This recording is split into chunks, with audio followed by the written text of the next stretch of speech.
जय माता दी दोस्तों। आज हम बात करने जा रहे हैं इंडस्ट्री में। जी हाँ, इंडस्ट्री में देखेंगे मंथली चार्ट देख रहे हैं यहाँ पे हम। ठीक है, तो मंथली चार्ट में आप देखेंगे यहाँ पे पराज इंडस्ट्रीज़ में अपने सपोर्ट लेवल पे ट्रेड कर रहा है। जी हाँ, मंथली चार्ट पे। जी हाँ, मंथली चार्ट में देखेंगे ये रहा आपका सपोर्ट लेवल, ये रहा, अब ये रहा। ठीक है, तो आप देखेंगे अपने सपोर्ट लेवल के आसपास ट्रेड कर रहा है।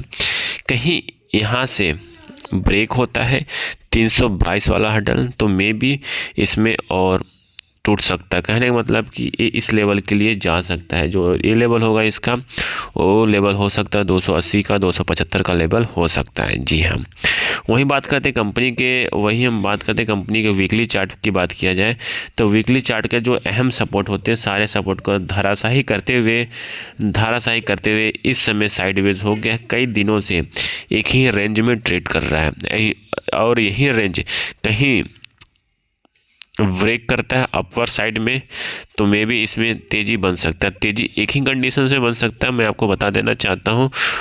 क्योंकि जितने भी शुगर स्टॉक्स होते हैं या इथेनॉल स्टॉक होते हैं, जब वहाँ पे गवर्नमेंट का कुछ नया इनिशिएटिव होता है या गवर्नमेंट कुछ ऐसा न्यूज़ आता है, उसके वजह से देखेंगे फिर इस सेक्टर में और फिर इस इंडस्ट्रीज़ में भी तेज़ी बन सकती है। क्योंकि पराज इंडस्ट्री अपने सेक्टर का एक दिग्गज कंपनी है। कौन से सेक्टर का आप बताइए? ये है एथेनॉल बनाने वाली कंपनी है और एक लीडिंग कंपनी है। ठीक है, और इस कंपनी का मैं बता दूँ, इस कंपनी का जो टारगेट है रिवेन्यू का, वो है 10,000 करोड़। जी हाँ, इसने कंपनी का जो अभी मैं इसके बारे में डिस्कस करूंगा आपको आगे वाले स्लाइड में। पहले हम देख लेते हैं कंपनी के थोड़ा सा फंडामेंटल के बारे में, फिर उसके बाद कंपनी के एम्स के बारे में डिस्कस करेंगे, फिर कंपनी का मोटिव क्या है आगे बिजनेस एक्सपेंशंस का, उसके बारे में भी हम यहाँ पे डिस्कस करेंगे। पहले देखते हैं कंपनी का जो मार्केट कैप है 5,928 करोड़ के आसपास है और करंट प्राइस 323 के आसपास ट्रेड कर रहा है।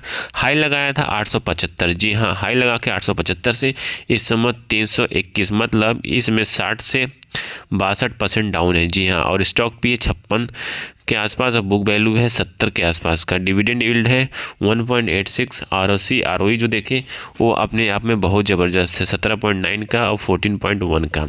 और फेस वैल्यू वाला शेयर 2 रुपये है। डेट ऑफ इक्विटी 0.16 है, जो अपने आप में बहुत अच्छा है। क्योंकि डेट ऑफ इक्विटी जहाँ 1 से ऊपर होता है या 1 के आसपास होता है वो अच्छा नहीं माना जाता है। हमेशा 1 के नीचे वाला डेट ऑफ इक्विटी अच्छा माना जाता है। फिर बात करते हैं कंपनी के सेल्स और रेवेन्यू की। बात किया जाए तो सेल्स और रेवेन्यू देखें कंपनी का पर क्वार्टर। जी हाँ, एवरी क्वार्टर में देखेंगे सेल्स और रेवेन्यू बढ़ा है। वहीं बात करते हैं ऑपरेटिंग प्रॉफिट की। बात करते हैं ऑपरेटिंग प्रॉफिट मिला जुला था। वही बात करते हैं कंपनी की इनकम की। बात किया जाए नेट इनकम, तो इस बार देखेंगे कंपनी का नेट इनकम 19 के आसपास था और पिछले साल का सेम क्वार्टर की बात किया जाए 2024 सितंबर में, तो वहाँ पे उसमें साथ 56 के आसपास। तो यहाँ पे गिरावट देखने को मिला नेट प्रॉफिट में।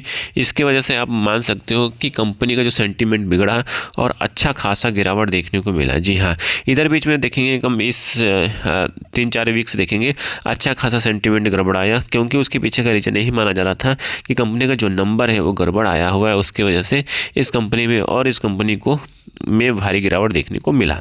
ठीक है, फिर बात करते हैं कंपनी की ईयरली वाइज देखेंगे तो ईयरली वाइज कंपनी का जो रेवेन्यू ग्रोथ है अच्छा खासा है। बट 2023 में देखेंगे 500 के आसपास, 2024 में 4 हुआ, 2023 में 32 के, फिर उसके बाद TTM के 31। मतलब रेवेन्यू और ऑपरेशन लगातार गिरता हुआ दिखाई दे रहा है। इसके वजह से भी एक अहम मुद्दा माना जा सकता है। फिर बात करते हैं कंपनी के नेट प्रॉफिट की। बात करते हैं नेट प्रॉफिट में भी लगातार गिरता हुआ दिखाई दे रहा है। इसके वजह से कंपनी के जो बैलेंस शीट है कंपनी के शेयर पे डायरेक्टली इम्पैक्ट कर रहा है। बट एक तभी भाग सकता, मैंने आपको बताया था, जब गवर्नमेंट का कुछ नया रूल्स रेगुलेशंस आए तभी इस कंपनी के स्टॉक्स में तेज़ी बन सकती, नहीं तो अभी तो बहुत मुश्किल लग रहा है। फिर बात करते हैं कंपनी के प्रमोटर की। बात करते हैं कंपनी का जो प्रमोटर है 32.81% के आसपास की होल्डिंग रखा हुआ है। एफआईज लगातार यहाँ पे माल बढ़ा रहे हैं और डीआईज लगातार माल को घटा रहे हैं और पब्लिक के पास तो लास्ट माल बचता ही है। ठीक है। फिर बात करते हैं कंपनी का जो मेन इनिशिएटिव रेवेन्यू की बात मैं आपसे पहले बात किया था कि कंपनी का जो मोटिव है 10,000 करोड़ का रेवेन्यू जनरेट करने का, वो भी 2030 तक। जी हाँ, और किसमें company focusing the sustainable aviation fuels और bio polymers and clean energies पे फोकस कर रहा है। एविएशन फ्यूल के बारे में आपको पता है एविएशन फ्यूल क्या होता है। जी हाँ, ऑयल होता है किसका, जितने एविएशन सेक्टर्स की जो फ्लाइटें हैं जिसमें फ्यूल्स भरा जाता है वो कंपनी ये मैन्युफैक्चरर कर सकते हैं, रिफाइंड करने का काम करेगी। और क्लीन एनर्जी पे भी इन्होंने फोकस कर रखा है, ठीक है। तो ये इनके 2030 तक का ये टारगेट है, बट कितना अचीव होता है वो आने वाले टाइम में ही पता चल पाएगा। तो आई थिंक सारी इन्फॉर्मेशन आपको समझ में आ चुकी होगी कि कहाँ पे ड्रॉबैक है, पराज इंडस्ट्री में क्यों गिर रहा है।